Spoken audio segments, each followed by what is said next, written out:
Shalom, jemaat Tuhan yang terkasih dalam Tuhan Yesus Kristus. Berjumpa kembali dalam program Suara Genta. Gemakan firman Tuhan kita. Hari ini kita belajar firman Tuhan tentang pengharapan hidup yang kekal, yang akan kita renungkan bersama dalam Titus pasal 1 ayat yang kedua. Demikian bunyi firman Tuhan. Dan berdasarkan pengharapan akan hidup yang kekal, yang sebelum permulaan zaman sudah dijanjikan oleh Allah yang tidak berdusta. Bapak Ibu Saudara yang terkasih dalam Tuhan Yesus Kristus, harapan atau pengharapan adalah suatu kebutuhan biologis, suatu kebutuhan manusia.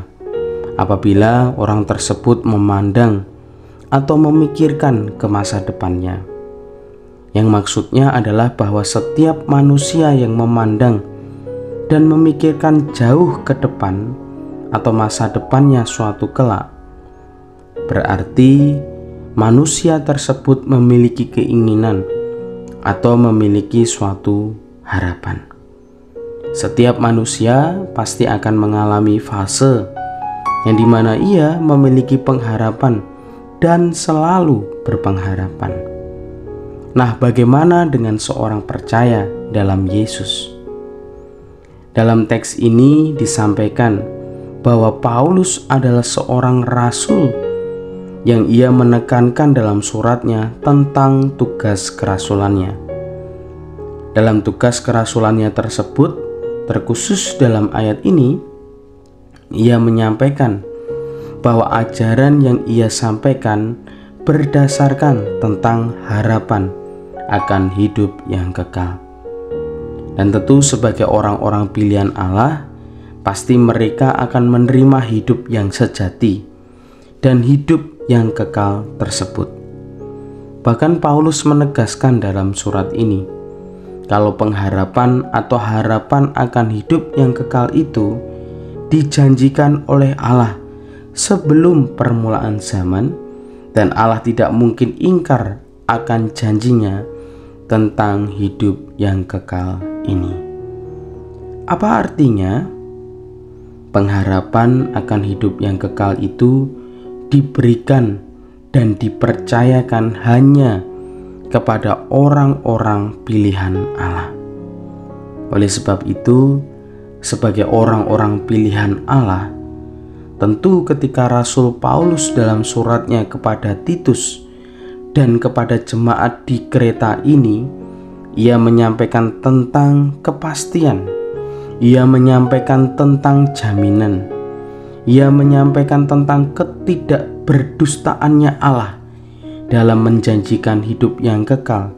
Bukanlah hal yang main-main, bukanlah hal yang sepele, dan bukanlah hal yang remeh. Menjadi perenungan bersama, surat yang Paulus tulis dan sampaikan ini merupakan sebuah pengajaran dan mengingatkan kepada mereka, para penerima, para pembaca, para pendengar, dan kepada mereka, orang-orang pilihan Allah, untuk terus mengingat bahwa sebagai orang-orang pilihan Allah, mereka adalah orang-orang yang harus terus melihat suatu pengharapan yang besar yang sudah Allah janjikan kepada mereka tentang hidup yang kekal tersebut. Sehingga ketika seorang percaya terus fokus akan pengharapan hidup yang kekal, tentu dalam setiap perilaku kehidupannya, ia akan terus berjuang dengan baik dan dengan sepenuh hati untuk mencapai sebuah garis akhir yang disebut dengan kehidupan yang sejati, kehidupan yang kekal di dalam Tuhan Yesus Kristus di surga. Amin. Mari kita berdoa. Bapa yang di surga, Allah yang kami sembah dan muliakan di dalam Tuhan Yesus Kristus, Allah yang melimpah dengan segala kemurahan, yang dimana di dalam kemurahan itu melalui bimbingan Roh Kudus-Mu telah menuntun kami untuk dapat belajar dan merenungkan sabda kebenaran firman Tuhan. Kami berdoa Tuhan agar segala yang kami renungkan dapat terjadi sesuai dengan maksud Tuhan dan hanya kebenaran firman Tuhan saja yang nyata di dalam kehidupan kami. Sehingga setiap benih kebenaran firman Tuhan yang kami pelajari hari ini, Tuhan bekerja dengan begitu sempurna dan firman-Mu tidak menjadi sia-sia, sehingga kami dapat semakin menikmati proses untuk dapat berubah dan berbuah di dalam Kristus. Kami juga berdoa biarlah Roh Kudus Tuhan boleh semakin membukakan mata, hati, dan telinga kami untuk semakin melihat peka dan mengerti terhadap kemauan Tuhan melalui setiap kebenaran firman-Mu. Terima kasih Tuhan, kuduskanlah kami, ampunilah kami, dan mampukanlah kami untuk menjadi pendengar dan pelaku yang setia. Dan pagi hari ini kami juga rindu menyerahkan untuk setiap aktivitas apapun yang kami lakukan hari ini hingga sampai malam nanti. Dan kami rindu apa yang kami lakukan biarlah kiranya berkat dan penyertaan Tuhan selalu dapat kami nikmati.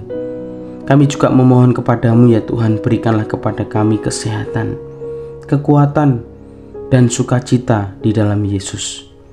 Terpujilah Engkau Tuhan dari saat ini hingga sampai kekal selamanya, sampai Tuhan datang untuk menjemput kami. Di dalam nama Tuhan Yesus, kami berdoa dan kami mengucap syukur. Haleluya. Amin. Tuhan Yesus memberkati.